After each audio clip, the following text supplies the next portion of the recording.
How do you compete with the previous house cleaner?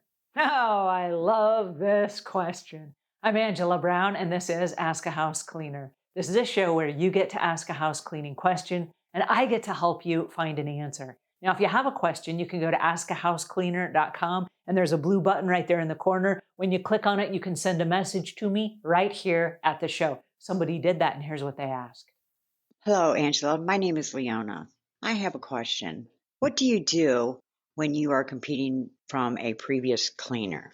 What I mean by that is I have this client and her previous cleaner used to clean her laundry room and pick up after her dog and all this. What do you do when you are competing from a previous cleaner? All right, Leona, I love this question. How do you compete? And the answer is please don't. All right, now let me explain. When you go to a customer's house and you're bidding a job and you're standing face to face with a customer and they say, oh, well, my previous house cleaner did all these things. They cleaned out my kitty litter box and they cleaned out my laundry room and they charged next to nothing and they did this, that, and the other, and they worked every day and they did freebies and all kinds of things. I like to just stop and ground myself. Make sure that both of your feet are flat footed on the ground. Get really comfortable in your stance. Put a big smile on your face and look the customer straight in the eye and say, tell me more. And let them just explain what their previous house cleaner did. Okay. We're not going to try to compete with that, but I want to make mental notes and I want to find out exactly what they really liked about the previous house cleaner. But here in the back of my mind, I'm knowing one thing. If the house cleaner was all that, what on earth am I doing standing here in front of you bidding the job? Okay. Why didn't you keep them or why didn't they keep you? Why are y'all not still working together? Something happened. So I'm making mental notes. And when the customer tells me all the amazing things that the house cleaner did, instead of trying to compete with that and over promising and saying, well, I can do all those things too. What I like to say is, tell me more.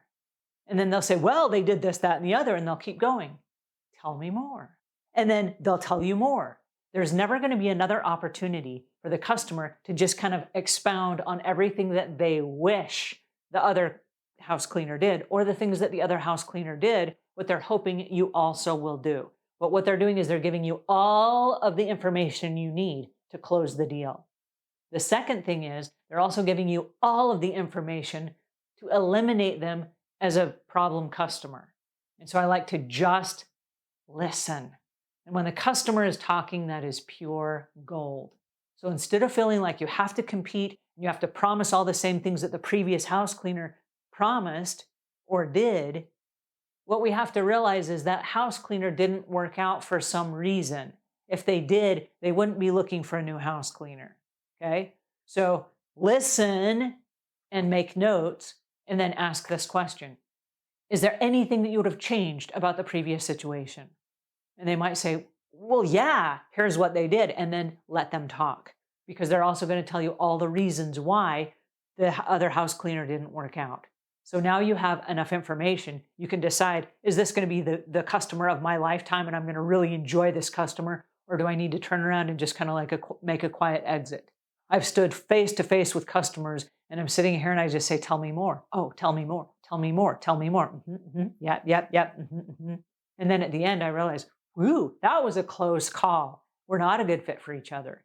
And I don't say that to the customer, but what I say is, based on the house and all the priorities that you just gave me, here's a fair price that you could expect from a cleaning company. But I've decided in this conversation, my company is not equipped to deliver the excellent customer service that you're looking for your particular situation. So I don't think we're a good fit. So I'm going to go ahead and I'm going to leave now. But I do recommend that you find a service and it's going to be in about this range. Thank you so much for your time. I enjoyed meeting you, and then bolt, right? Because if you end up with a customer that is just endlessly expecting things for free, or they're trying to get more things out of you for no extra money, you'll determine that really quickly.